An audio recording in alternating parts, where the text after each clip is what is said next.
read this book with Chris, talking to you about He Owned the World by Charles Eric Maine, while drinking my Black Russian. He died to live again. This book is falling apart. Some pages are nearly falling out. Front cover's basically falling off. Why did I get it? There's the cover, which is pretty cool. And then, let me read to you the back. 8,000 years ago, he died. 80 centuries of war and massive destruction, and peace and war again. Centuries in which the earth was ravaged and mankind forced to leave the once green hills and fields to burrow, mole-like, away from the deadly radiation that was the atom's legacy. Centuries, too, in which man gained firm footholds in space and victories over disease and age, and finally, death itself. 80 centuries of undreamed-of progress and unspeakable violence, while Robert Carson, Earth's first sacrifice to space, circled to heaven in his airless tomb. Now, suddenly, he was alive again, resurrected from the dead in dreamless centuries, by a miracle of science, thrust into the middle of the greatest conflict in mankind's history. And Robert Carson, 8,000 years a corpse, was the undisputed owner of the world. If that doesn't get you, interested in a book, I don't know what does. Plus, I got it for free. There's a bookstore that you can get credit for by giving books, and I gave them some books. And this was $3 of that credit. So, pretty good. So this was copyright of 1960, printed in the USA. So this is before landing on the moon, obviously. And it has some Buck Roger vibes. We're suddenly waking up in the far-flung future. Basically, what happened is it opens up with Robert Carson. He's the first man to go into space. Dies in space. There's a trajectory issue. He's lost in space. But he manages to... he shot into space. There's an issue. A meteorite comes through. Hits the fuel. Fuel's leaking everywhere. He manages to survive for a few days. And then lets out the vacuum. And he dies in a vacuumless void. Then he wakes up 8,000 years in the future by Martians, by human beings, go to Mars, and then becomes a ploy in their attempt to regain control of Earth. Martian society is full of mortals who can obviously bring him back to life, but also, there's a line in here. Alrighty, here it is. 11 years of transplantive surgery, supervised, I may say, by none other than Dr. Hughes himself, who is probably the greatest living expert in the entire solar system.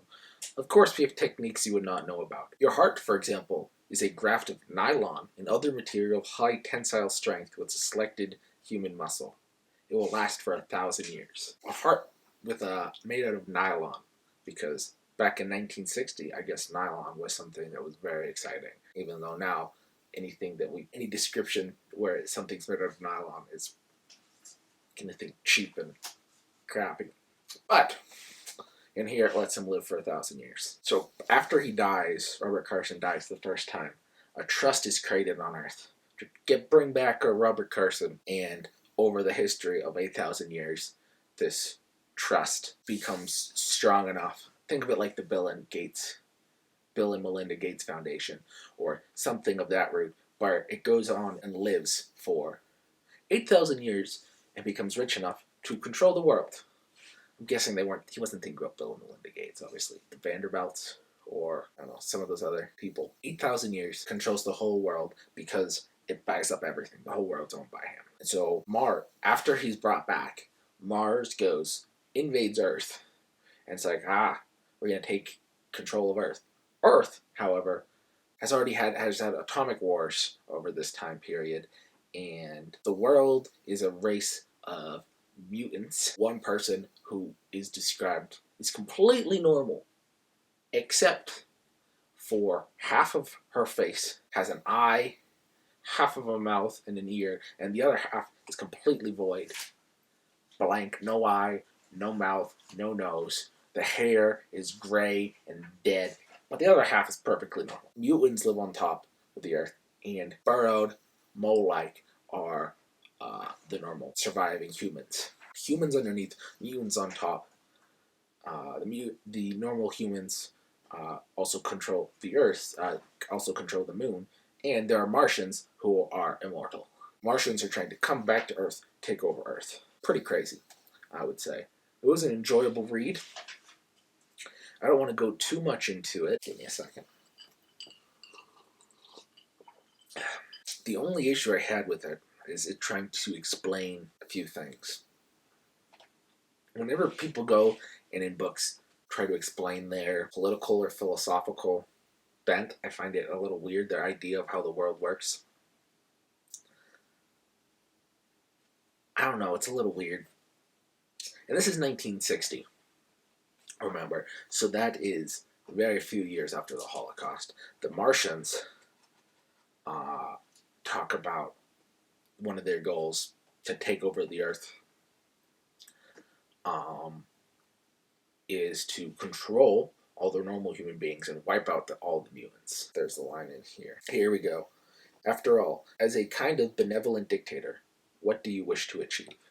Rehabilitation of the Earth's surface? This used to be a green and fertile planet, and it can be so again, with the application of patience and science.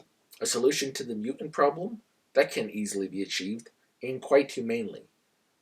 The one can assist the other. Human bodies make excellent fertilizer. Immortality for all the normal terrestrial humans? It can be done, as you yourself know from personal experience. Sooner or later, a race of immortal humans will spread out among the stars and the people of the cosmos. The ethics of the dream outweighs the ethics of the detail. To cure a human virus, disease may involve the cruel death of 1,000,000 tiny animals, but the end justify the means. And that's Mr. Jaff, who is the Martian who Robert Carson deals with. In response, this is just a few years after the Holocaust, remember, all of the Nazi stuff.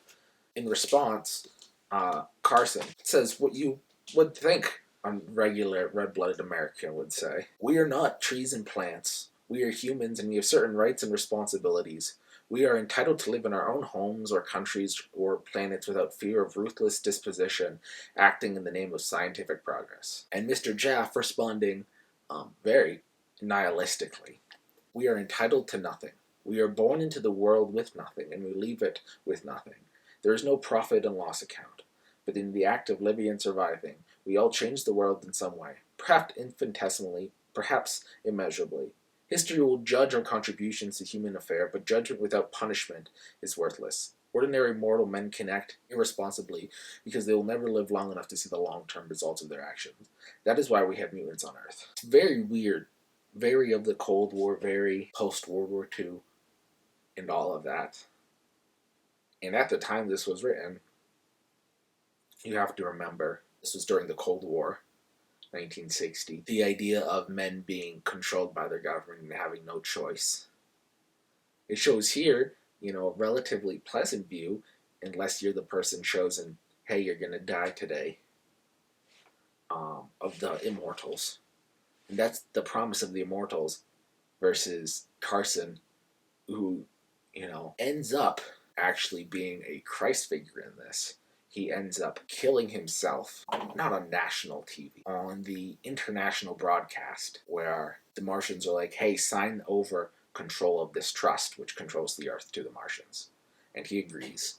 And then he goes up there, and the words that he says, instead of going and saying what they want him to, he says, I am a fraud. I am not the Robert Carson. He has been dead for 8,000 years. I'm just someone who's been mind controlled. And then he kills himself in a way to save the freedom of Earth from the Martian immortals. But instead of telling the truth, he tells a lie, or what he thinks is a lie. But we end up, the closing words is Mr. Jaff saying, how could he have known? How could he have possibly known? He had actually been mind control or hypnotized to believe that he was Robert Carson, even though he wasn't. I would say this is a pretty good book. I really enjoyed these short little novels, especially the sci-fi novels from this era. Brings you into a different world view and mindset than you can get nowadays.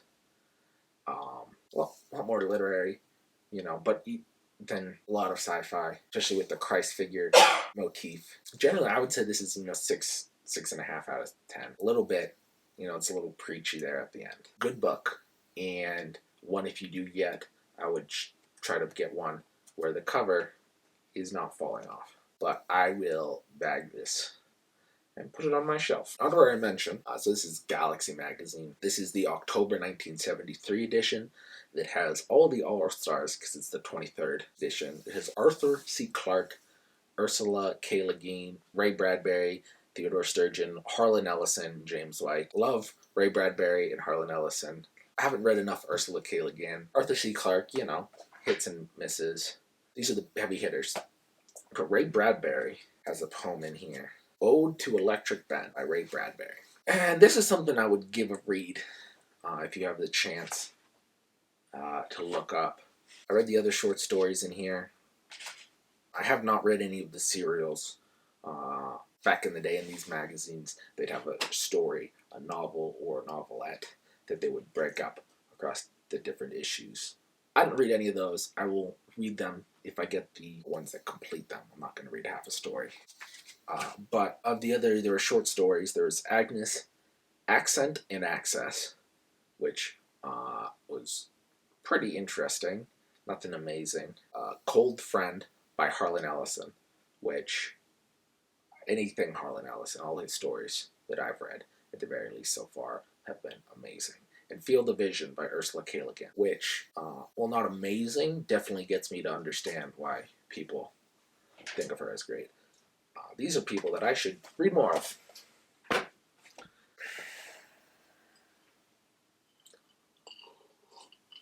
Alrighty. We will see if this turns out into anything. Have a good evening.